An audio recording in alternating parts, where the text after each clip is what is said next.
Mr. Hayward, you're not taking responsibility. You're kicking the can down the road and acting as if you have nothing to do with this company. Welcome to Thursday's edition of Timescast. We said all along that we would pay these costs, and now the American people can be confident that our word is good. John Schwartz and Marcus Mabry on the mounting cost to BP.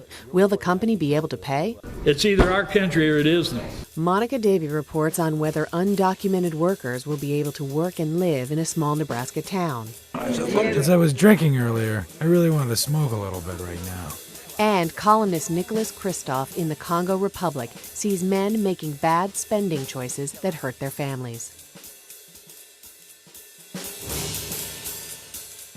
John, $20 billion sounds like a lot of money to a lot of people, but your reporting actually shows that legal experts think that BP could be on the hook for a lot more than that. Well, exactly. The $20 billion looks at economic claims of loss and damage, and $20 billion is a lot in that context. But as the administration said, this $20 billion is neither a ceiling nor a floor. The company might end up paying more and has agreed to pay all legitimate claims. How much more could it end up paying? Well, you've got so many other sources of liability for the company that have nothing to do with this fund. The civil fines, the penalties, the cleanup costs, and beyond that, the question of criminal liability, that if the government successfully presses criminal charges, then the cost could go up into the billions. And some of the Wall Street estimates that include all of this are now looking at $60 billion. How hard is it to prove the criminal charges? In cases of misdemeanors under some environmental laws, it's possible to simply prove negligence, and that leads to misdemeanor criminal liability. On the other hand, if you want to prove a felony, which is where the real heavy punishment begins, you've got to prove a state of mind. And that means knowing discharge or knowingly increasing the risk. And that's a higher hurdle. From Nebraska, the story of a meatpacking town deeply divided over immigration. You've got a meatpacking plant, you've got a problem with the illegal aliens. Fremont, Nebraska is a meatpacking town in the northeast part of the state. Like many towns in this part of the country, it's seen a large influx in the number of immigrants to the area, most of them Hispanic. Well, the people's feeling like it's going to be a lot of discrimination. On Monday, people here are going to be voting on a referendum to try to outlaw illegal immigrants from renting apartments here and from being hired to jobs here. Raise up in one accord and say no to this ordinance of fear.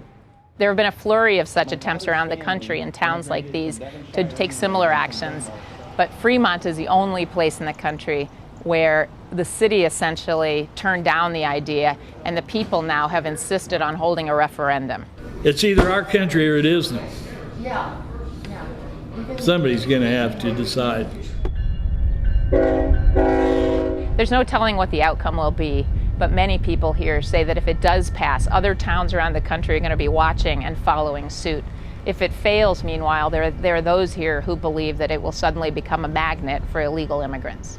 Hopefully, people will leave just because they know we don't want illegal aliens in our town.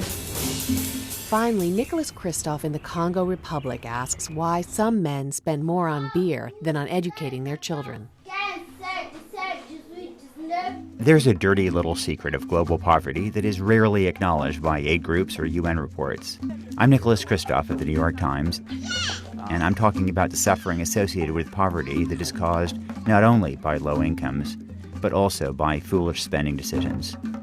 Figures are imprecise, but as an order of magnitude, it seems that the world's poorest families spend about 2% of incomes on educating their children. In contrast, they spend on average perhaps 10 times as much on a combination of alcohol, tobacco, prostitution, candy, soda, and extravagant festivals. As I was drinking earlier, I really wanted to smoke a little bit right now. Meet Fulbert Mafuna, a 43-year-old father of 4. His children have dropped out or repeated grades for lack of school fees. His eldest son, Jude, is still in the first grade after repeating it for 5 years because of non-payment of fees. Meanwhile, Fulbert acknowledges spending $2 a day on alcohol and cigarettes. If I had the money, I drink every day. So how can we get Jude in school? There's mounting evidence that mothers are more likely than fathers to spend money educating their kids. Several aid groups and UN agencies are working to give mothers more control over household finances and more legal title to land. But for now, the household budget is usually still controlled by men. Join us again tomorrow for another edition of Timescast.